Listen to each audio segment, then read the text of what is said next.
Welcome to the DYSON'S Effect, a show about everyday situations, issues, and topics we talk about and give our opinions.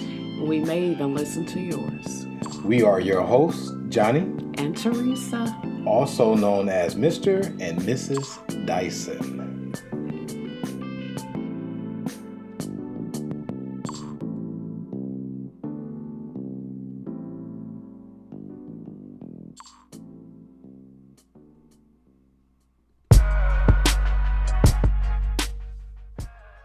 Hey everybody, this is Johnny. And this is Teresa. And this is another episode of the DYSON'S Effect. So, we have had a rough, different, tumultuous, interesting week thus far. Maybe want to jump right into it. Some things we've been going through back and forth. Some things we've been battling with.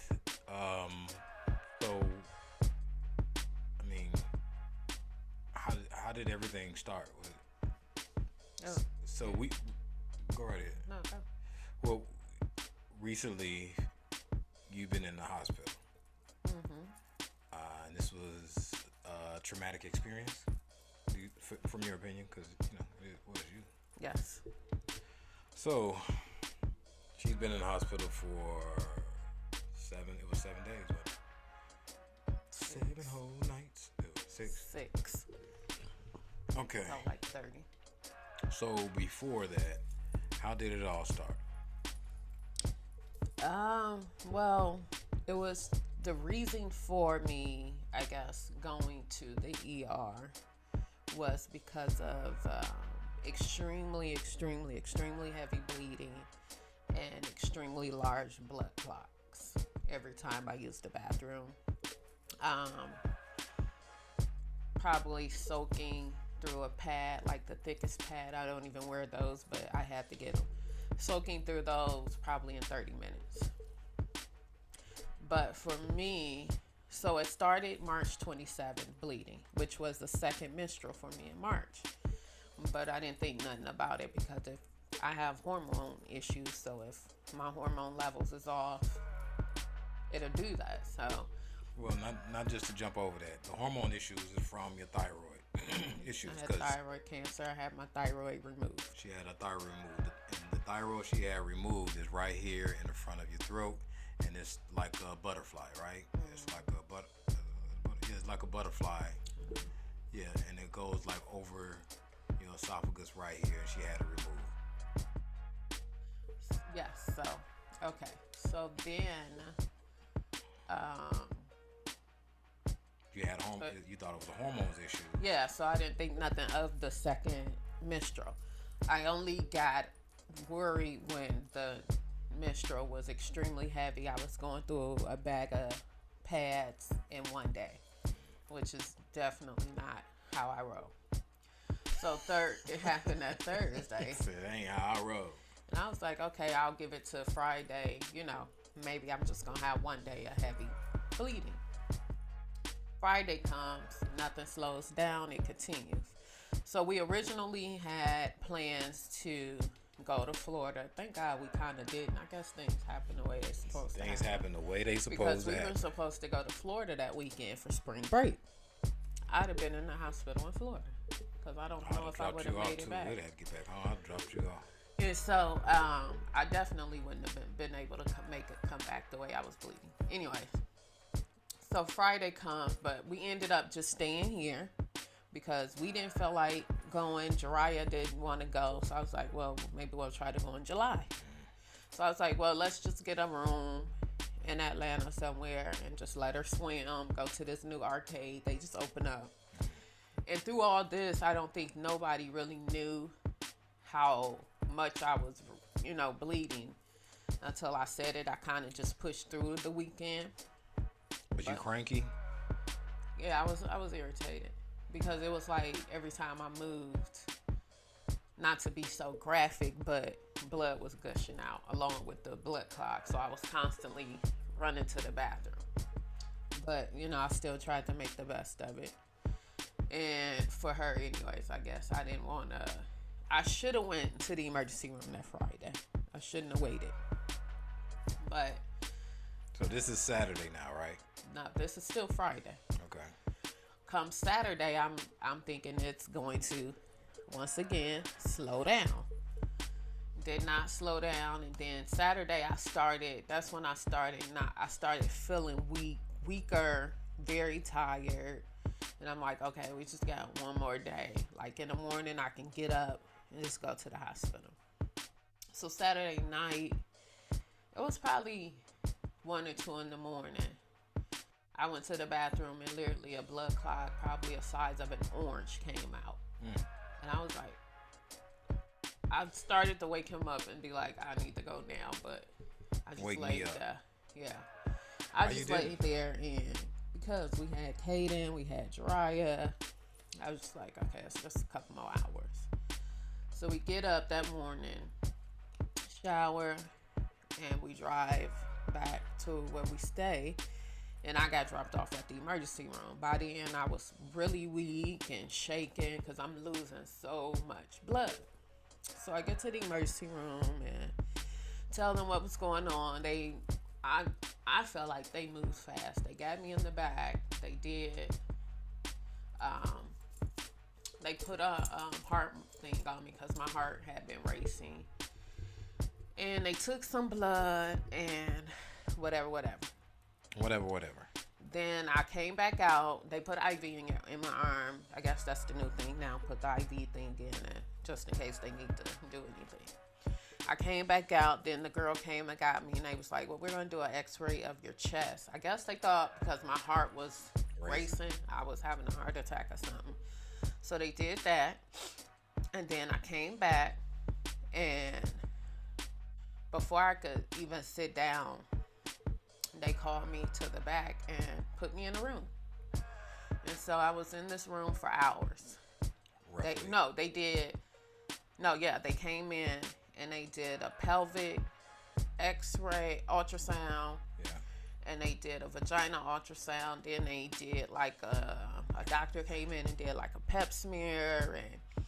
And they were just really trying to figure out why am I bleeding? So they was just asking all these questions. I'm like, I don't know.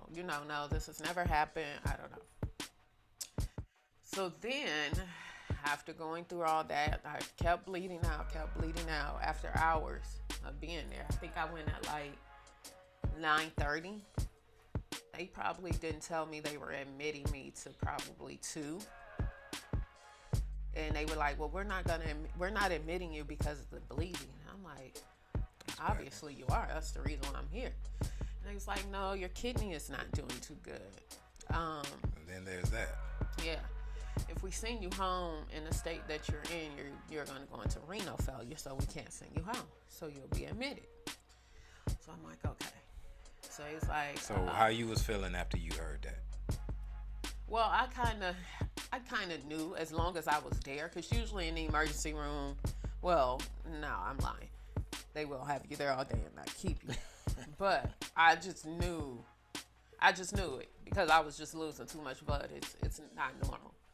Even if the kidney is the reason they wanted to say, they would have had to stop the bleeding. They couldn't have sent me home like that. And so, especially with my levels, I think my levels was probably 5. My hemoglobin level that day, which is really low, which is blood transfusion. So when they said, well, we're going to admit you, I knew, but like any other time I'm admitted, I don't like it. I hate hospitals. I think that's why I wait so long to go in hopes things get better, because going to the hospital is the last thing you want to do. Yeah, and I'm always kept like 5 days. I can't never just go one day and go home the next. No, my ass always got to be there 5 days. It's a little sickly.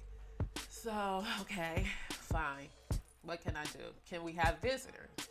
No, the floor you're going to, they are not allowing visitors because of COVID.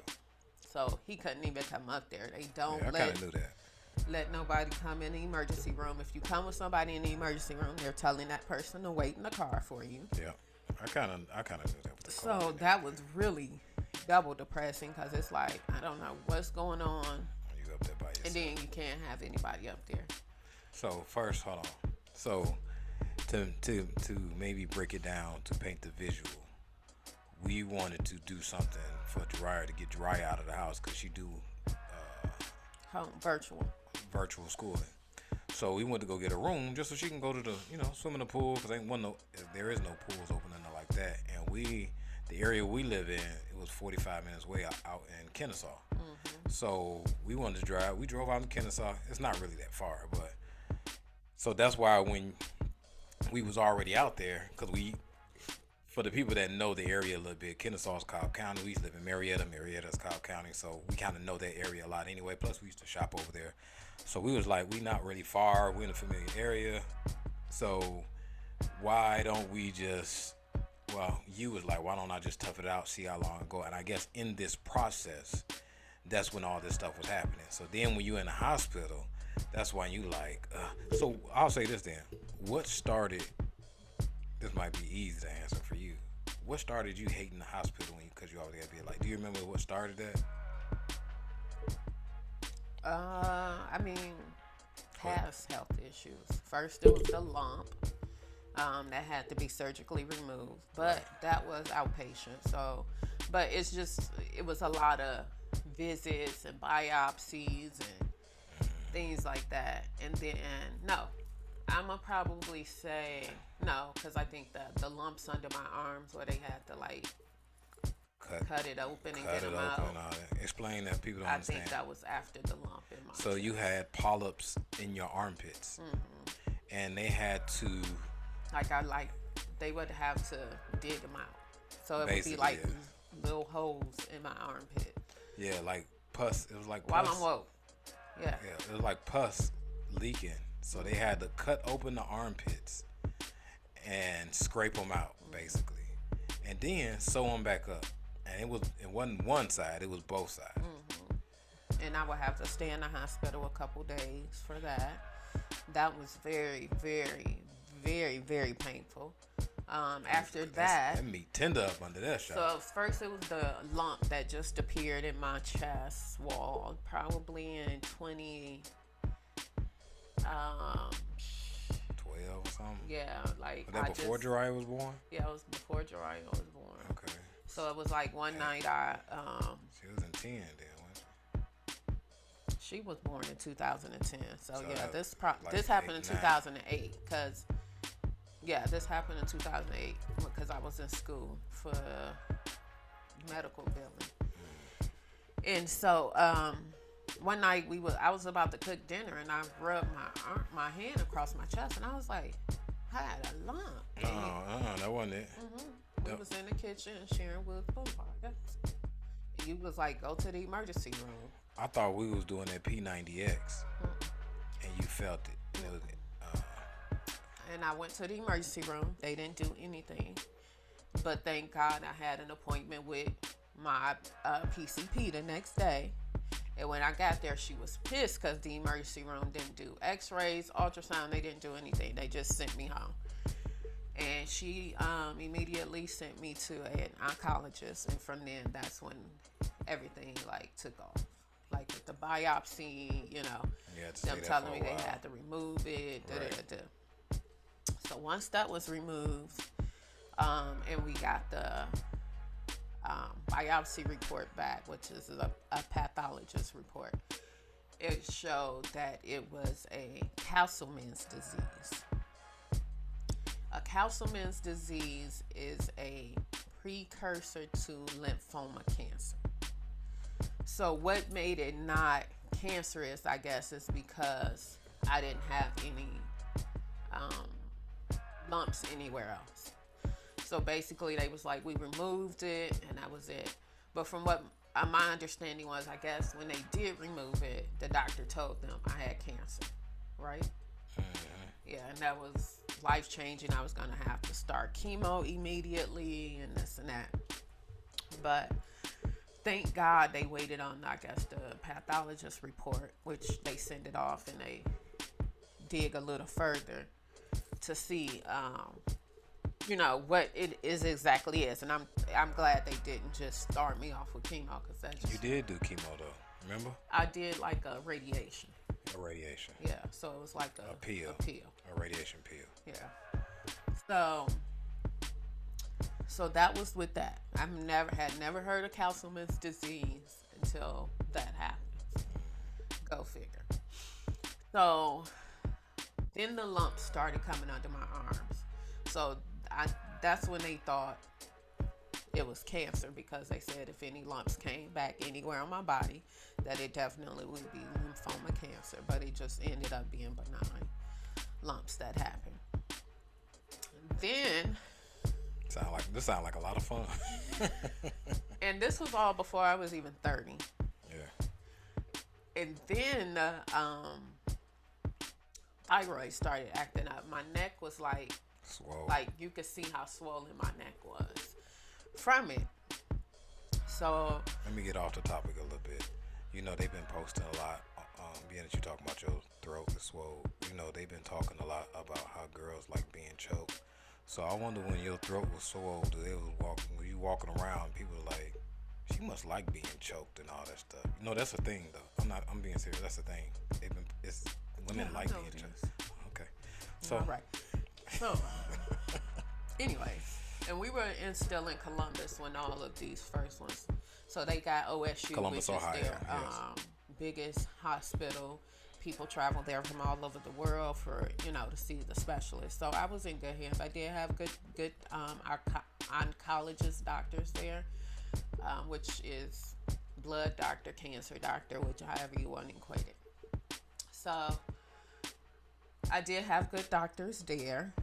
So when the thyroid started acting up, at first they was like, oh, we're just going to biopsy it and watch it, and we don't want to take it out if it's it's not showing any cancers, what. But it was so big, they had to take it out. So when they took it out back then, I don't know which iPhone I had, but it was the size of that iPhone. So I had a cut from here to here. I had 2 drains hanging. That was very, very painful. Obviously, It's your throat. You can't swallow. I'm in pain. She bringing me pain pills. And at that time, my cousin came. She's a nurse. And my auntie and all them came from Cleveland. And my cousin was like, why are you giving her pills? Like, you can't swallow them. She needs something through her IV. Telling the other nurse this. But if she wasn't there, it's just like, you bringing me these big old pain pills. As you see, I have a slit throat. I think Jiraiya was probably 1 or 2, because I remember her running in the hallway screaming, playing. She was definitely still a baby. She didn't want to. She was looking at me crazy, everything. I got pictures of that. So hold on, let me stop for a minute though. The OSU hospital in Columbus, Ohio, being that we're from Benton Harbor, Michigan, the OSU hospital, you can tell where big colleges, I want to say OSU is, if it's not a Ivy League, it is considered a high tier college. It is. Yeah. It is. You can tell where they put a lot of their money at, and it's a lot of. They It's have a main hospital. this one hospital that's bigger than bigger than the hospitals in Benton Harbor where we're from. This one part of the hospital is all for cancer patients. Cancer patients. Then they had a wing for heart patients. They got a whole wing. Now lungs, the wing for heart is not like that side of the building. No, it's like a whole nother building for heart. Like, it's just like a whole, and like, you see where the money being put into schools, and you see why, like, okay, when she, as you said, like, people travel all over the world to go to this school. Like, yeah, 'cause look at the money they put in here. Like, even when, I think we was talking to one of the doctors, and she was telling me, like, this is one of the top of the lines places for you to go for your thyroid at the time. I can't remember her name. She was really cool. She was really nice. She was kind of like laid back. She came in there with jeans on and all this stuff. Looked like she played basketball. Yeah, she was real tall. I'm sure she's in my chart. But so that happened. I think I probably was in the hospital 4 or 5 days with that. Right. Because that was considered a major surgery. Right. once I went home with that, it started to heal. I don't think I had any more issues there in Columbus. Well, let's go back then, because you said that was after you had Jariah. Mm-hmm. So what was the issue that you had Jariah? Before? Or when I was pregnant with When her? you was pregnant. Explain that for the people that don't know, because we kind of explained that a little bit before, but this is all why you don't like being in the hospital. Preeclampsia, high protein in the urine, which comes from high blood pressure, which caused the preeclampsia. I had hemorrhoids, whatever. I had it with her. That's how I knew she was the last one, and wasn't no more coming. So after my doctor study tested my urine, I'm doing 24-hour urine, and the protein is not letting up. He was like, go to the hospital. You're being admitted, and you can't go home until you have the baby. Mind you, it was a month before I was due. Like, I went in the hospital November, like 3 days after Thanksgiving, and I didn't leave until Christmas Eve. And that's kind of because I'm not going to say forced them, but kind of forced them. Kind of pushed the envelope. Yeah. So I'm in that. I stayed a month. 30 in the days. Hospital. Bed rest. I couldn't get up to go use the bathroom. Because of the beep, wouldn't it? Yeah. The bed would go off. I would have to call them. I couldn't do anything but stay in the bed, because they was like, well, if we send you home, you can have a stroke and potentially die, because I had preeclampsia. So they were giving me the I was mean too. I know I was real mean to them. And I was threatening to leave, and they was like, well, if you leave, your insurance company is not gonna pay. And I don't care. I don't pay medical bills. I pay medical insurance. That's all you're gonna get from me. So I didn't leave, though. I stayed, and they were giving me steroid shots to try to develop her lungs. And they were trying to say, oh, when you have her, she's not going to go home with you. You're going to go home by yourself, blah, blah, blah. I'm like, okay. I know she coming home with me. She going to be okay. So after, really talking to my doctor, like, y'all need to do something. Well, the first attempt, they were going to do the C-section. And when they did the test or the ultrasound or whatever they were supposed to do, he was like, oh, her lungs is not developed. So they crushed me. They didn't do it that day. So I think maybe a week or so later, they continued to give me the steroid shots. And a week or so later, they did it. It was 4 days before Christmas, December 21st. We went in, we did the C-section. And he was like, oh, I'm so glad we did the C-section. You had a blood clot behind your uterus. Nobody knew or seen. So that could have traveled and just whatever. But she came out healthy. Nothing was wrong. No breathing. No breathing issues. No jaundice. Went home with me. We went home Christmas Eve. I was like, you want to go home? You need to get up and walk. Oh, you ain't saying nothing but a word. I done been here a whole month. The fuck? I'm finna walk right now. I didn't need pain meds after her. And this was a C-section. Like, I was ready to go. So we went home Christmas Eve. And I was there with the other kids for Christmas. That was that with that. When we moved here to Georgia, there was a lot. Now that you're putting all this in perspective, you have been in and out of the hospital. That's a lot. I think was that my first stay here with the blood clot? I really feel like it was something before that. Yeah. But I can't. You explained the blood clot on the last season we had and how that was. But how many days you stayed in the hospital with that? About a week. That was about 7 days. About a week. Yeah. Okay. Yeah, because that was painful. That was the most pain. That was another incident where I probably walked around for 2 weeks with this blood clot in pain and just thought it was back, like my back was going out. But that was the worst pain I have ever felt before in my life to this day. And your hand, I think the day before you left, the day of, your hands was shaking. I think your hands were shaking and you were shaking all over and you was crying in pain over this blood clot. Now, if people don't know, blood clot travel all the way up to heart and bust, you could die, or to any artery, you can die. So that's what the blood clot situation. So now, fast forward to where we are today. You in this hospital. Being that you in this hospital, you don't know what's going on. Right. So day go by.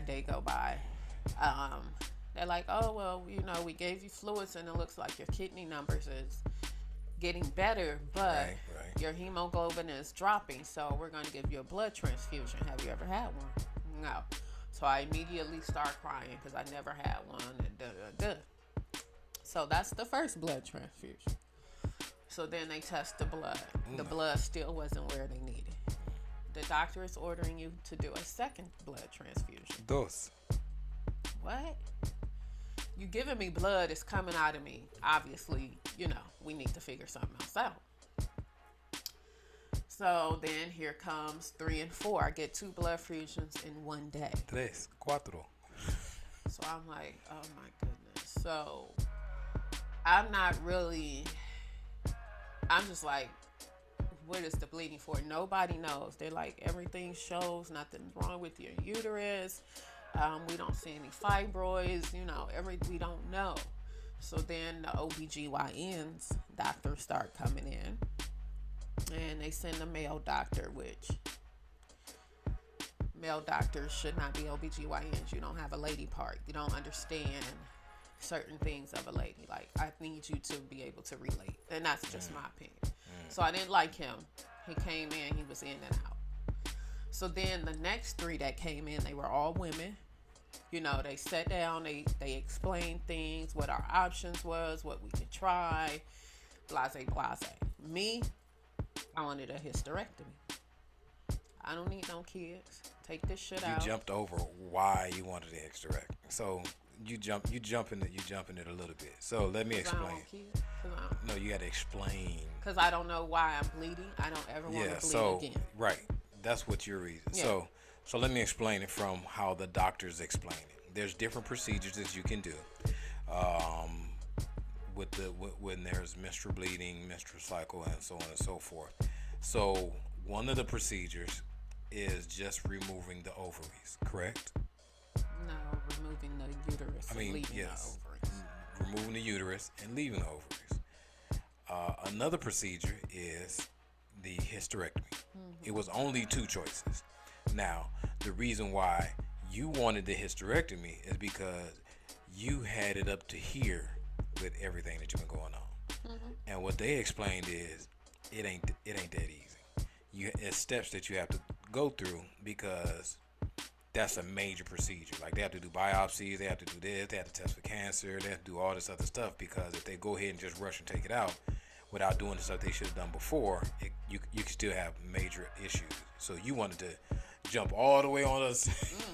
You wanted to jump like, I want this. And they're like, no, it ain't that easy. Yeah, because every time I got up to use the bathroom, literally blood is either gushing out, running down my leg. I get it. So by Thursday, by Wednesday, with them not knowing I'm on my 4th blood infusion, and the OBGYN like, look, we got to do something. We can't keep giving you blood. Obviously, it's keep coming out. They tried to give me this birth control or something. Luprin.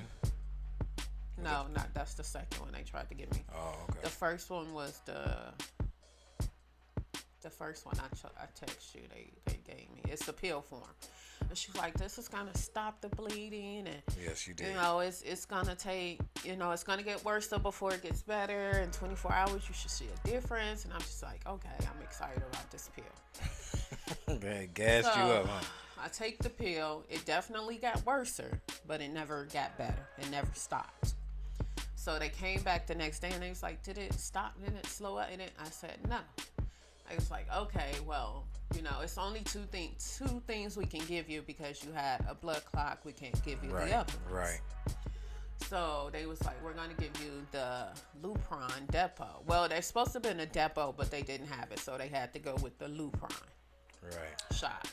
So she was like, I know this is going to work. a lady had the same thing Right. you had, but she had an active blood clot, and we gave it to her, and her bleeding stopped. So I know this is gonna work. The amazing thing is how they be trying to sell it to Yeah. you. Like, this So- is gonna work. We had a guy right down the street. We gave it to him in his ear, and right in his ear, it stopped all the blood in his brain. She's like, it's gonna work. So I'm like, okay, give it to me. I don't care at this point. I don't even care. I was like, I'll read the side effects later. So they give me this shot in my butt. Nothing happens. Bleeding, continue to bleed out. It was so depressing. I'm like, this is just crazy. So they come back the next day, which was Wednesday. Because first they tried to say it take like a day or two Yeah. for it to kick in. But then when they kept coming in, they were even calling me. The doctors was calling me on the hospital phone to check on me. Like, is it slowing down? Is it? I was like, nope. So then they came back Wednesday and they was like, okay.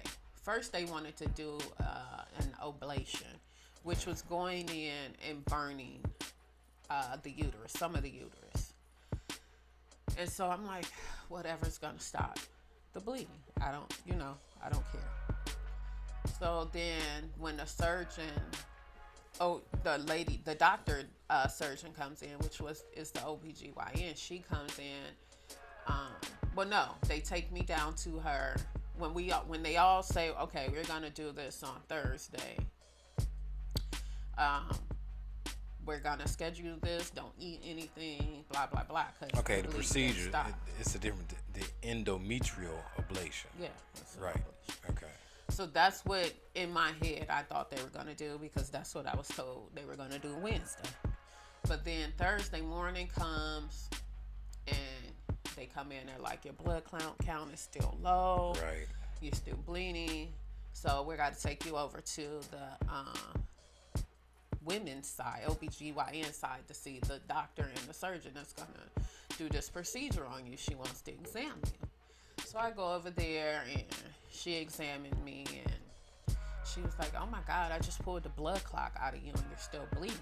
She was like, okay, so we're going to prep you for surgery. I'm going to go in and do is it a DNC, CND? Culture, dilation, and DNC. Whatever. Same thing. All you do is paint the end on it. DNC, dilation, and culturate or something. So I'm like, okay, well, that's not what they said last night. Right. But I guess this is kind of the same procedure for the most part. They burn the walls of the uterus. So I go back to the room and they move so quick. Like somebody was down there. It's like, you ready for surgery? I'm like, I guess I am. Well, we got to give you 2 more liters of blood before you go into surgery.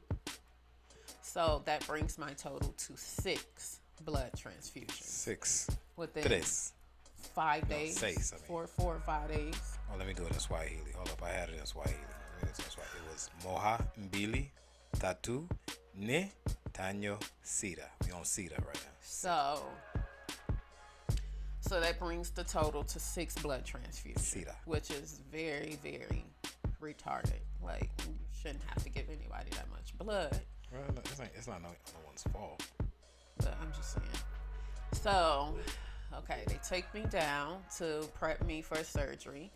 Not to mention, I ended up with 4 different IVs because the ones in my arm kept busting. So they had to put one in this hand, and then when I went to surgery, I had one in this hand to put the blood in. And they put them by your wrist, so it make it hard to bend. So if Yeah. you bend by your wrist, that makes it hard. So it's like it'll pop out your skin. Yeah, so very painful. Not even to mention all the tubes of blood and the sticks. Like I probably should have wore a short sleeve shirt, but I'm still bruised up. It looks like I shoot up in one arm. You do. Looks like I get beat up in the other arm. Yeah, I hit you with a So cane. that the other day. alone was Like Turner. very, very traumatic. Like Turner. So then they put the blood, because they had to give it to me and rush to give it to me, right? Because I'm going to surgery. So they put it in a compression bag. And I was like, whoa, what's going on? And the anesthesiologist, she was like, you feel that? Yeah. Hey, no. You got to really explain it. So when the blood is in there and you had to get a blood transfusion, usually it's slow drip. It's a slow drip, like drip. When you was they getting put those, it in this bag that's basically squeezing. So wait, hold on, baby. So the blood drip that you get, it take like what, an hour, About 2 hours sometimes. So but that they were doing within. This one was like a vacuum suction. They've rushed it right in your body. Yeah. Within seconds, right? Yeah. And that's like a high almost, right? Because they just rushing blood through your whole system. Yeah. So I'm like, oh my God, Lord. So the second one they did, obviously, when I was asleep, thank God. So, okay, we do that. And the doctors is like, because they came with 1 liter and they was like, where's her other liter of blood at? Like, we need that right now. Stat, go find it. Talking to the nurses like that. That's back there in surgery. And I'm just like, oh, okay. And so they rush and go get the other liter of blood. And they come back and they take me back to surgery. So they were talking to me and he was like, I'm going to give you some happy medicine. Before I know it, I was out. Like, all I remember is climbing over on the table, scooting down to where they told me to scoot at. And I woke up in the recovery room. So after that, she woke me up. I wasn't in any pain. I didn't even have any pain meds. That's the thing. Like, with all this bleeding and things, no pain at all. Even after the procedure, no pain at all. And the bleeding was stopped. I was still spotting, probably spotting up until a couple days ago, and it kind of has stopped. So they burned it? Yeah, they like burned some of the uterus wall off. And also, I think they said they found polyps, so they took those out to be biopsy, and she took some uterus out. So I'll get those results this week. So was that really 8 transfusions then? No, 6. 7? The 2 that I got a surgery made 6. I had 4 prior to surgery and 2 of surgery on surgery You day. mean 2 at the same time? Yeah, Twice. 2. Oh, okay. That was my second day having them twice in a row though. So I'm thinking, because they said, oh, this is an outpatient, right, a couple days downtime. So I'm thinking, I'm going the fuck home after this. Thursday, I'm going to go home. No, did not go home. So I had to stay another day. Come Friday, as soon as the doctor come in, she's like, how you feeling? I'm good. The bleeding stopped. Can I go home? Well, we need to check your blood level. I'm like, but you got to think about it though. I know you tired of being there, but just really take it into consideration. You cannot have a surgery, especially with your condition, and just walk right out the door. All right, let me go get something to eat. Like, you gotta take that into consideration. They checked my blood levels, which were still low, but not low enough to say I needed another blood transfusion. And the OBGYN released me, like, I think you could go home, the blood stopped, just follow up with us in 2 weeks. We'll have the results by then. So they released me, and the other doctors released me. And I guess the ER doctor really didn't have a choice after everybody else recommended for me to go home. A blood doctor did come in, which was an oncologist. He did come in the day after, because he was like, they got me down to surgery so quick. He wasn't able to see me that day. But he wants me to come see him because I am severely anemic, and everything that's going on could have a lot to do with the bleeding and my iron being low. So he wants me to come to his office after a couple weeks, which is this week, so he can run his own test and check my blood levels to see where my normal blood levels are at, to decide if he would need to do a iron infusion or give me shots. So fast forward, where we are at today, you're still going back and forth to the doctor. So what do you think is the cause of all this stuff? What do you think? I have no clue. Do you think this is... Now that he mentioned the iron, then I'm like, yes. Because I was to the point where I couldn't even keep my eyes open and I could just wake up. But at the same time, when my hormone levels are off on the pill too, that does it. So Meaning your thyroid. yeah. So you don't know. And when I went to the doctor today, she said my thyroid levels was high. So now she wants thyroid me. stuff ain't nothing to play with. It's Yeah. weird. So now she wants me to kind of, for 6 days, take a whole pill. That's 7 days, take a half a pill. To see. She was like, I don't want to test it because you just had it done a couple weeks ago. Nothing's going to change right now. I'm going to give it a couple weeks and then, we'll do some blood work. So that, I don't know, like when your thyroid is out of whack and Everything out of whack. yeah, like that could cause the kidney, and he said the anemic and the bleeding could cause the kidney to be out of whack, which this isn't my first time having a kidney issue, but this probably can explain a lot.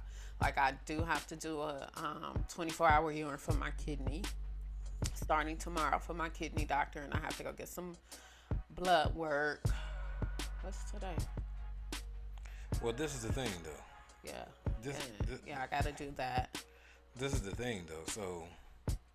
So it could be anything. Like I can't really say what it is. I didn't know that being anemic or low blood would make you bleed like that. I mean, I don't know. Well, the two combined, for lack of better words. Yeah. So with that being said, moving forward now we're in today's time. Now you're dealing with it. Now you're out of the hospital. You are feeling a whole lot better, right? Yes. The Friday I came home, I didn't feel too good. I think it was just all of the blood transfusions kind of catching up to me, because when they gave me the blood, I was okay. They were like, "Are you tired or anything?" I was like, "No."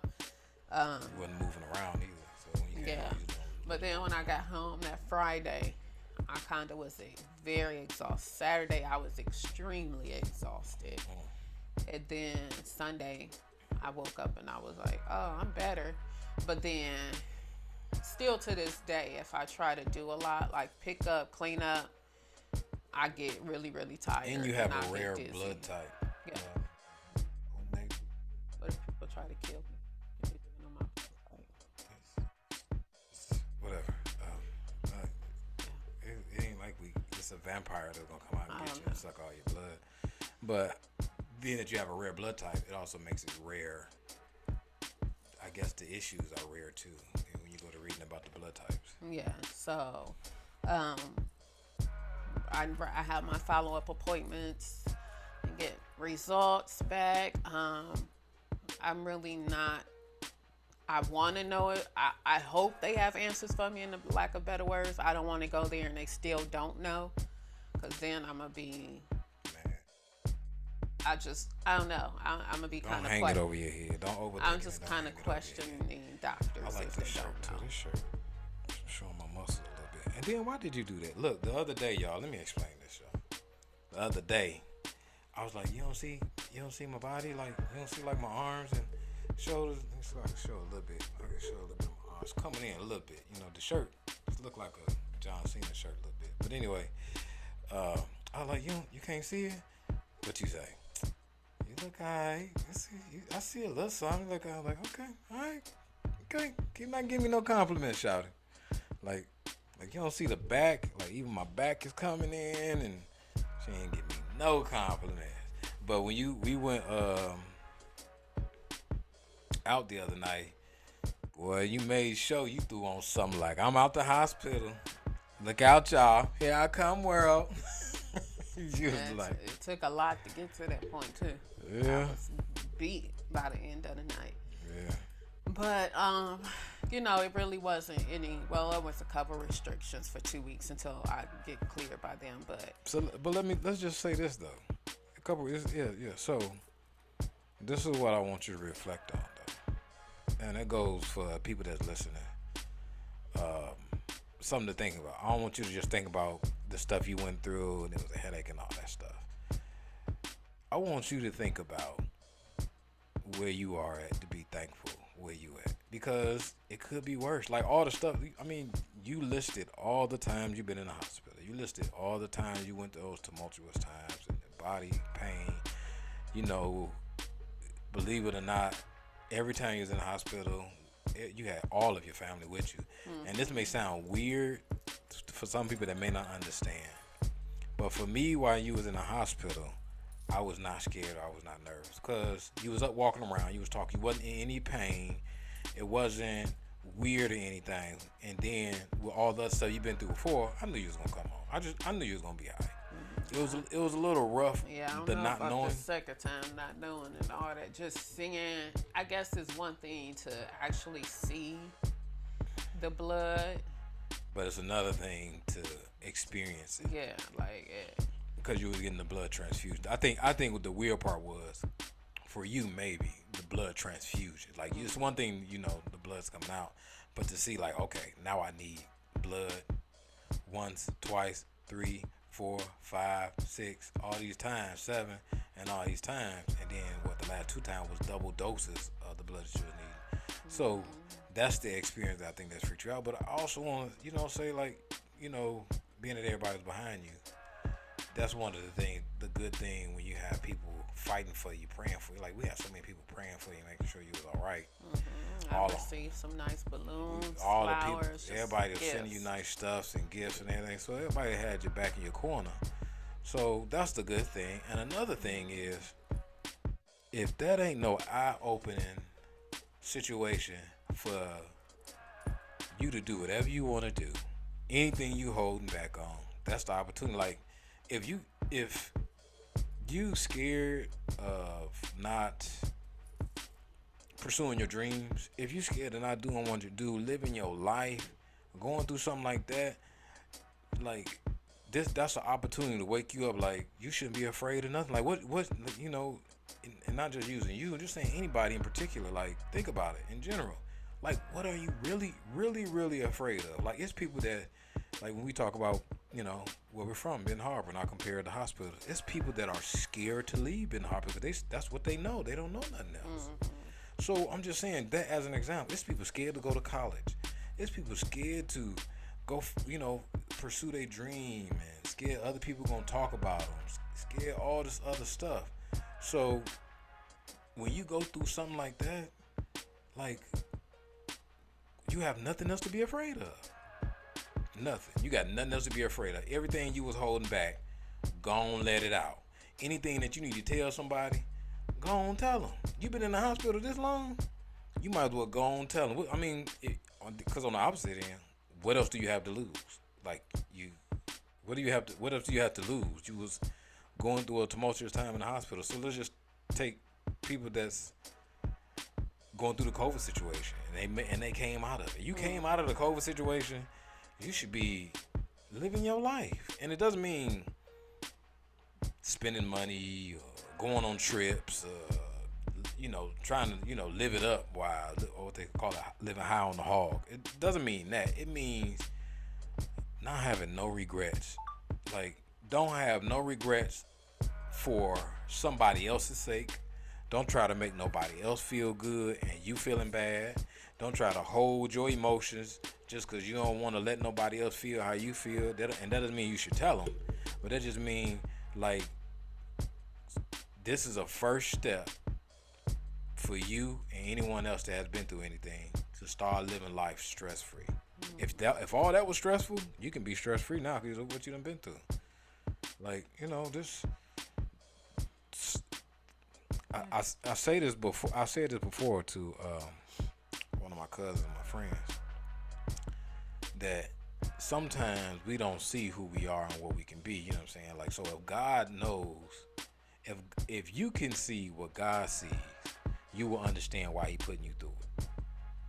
Like, if you see yourself, like, what's the movie, Captain America? Remember before he got all them shots and all that thing. He was like a little scrawny dude. He was real skinny. Probably looked like he weighed like 75 pounds. He looked like he really didn't make it in the army and everything. But after all that, he had muscles, was strong, everything, could take hits, all that stuff. So if God sees you as Captain America and you steady seeing yourself as a little person before he became Captain America, you not seeing how the greatness in you are the things that you can accomplish. And you letting all the other stuff, the people, the naysayers and everything is holding you back.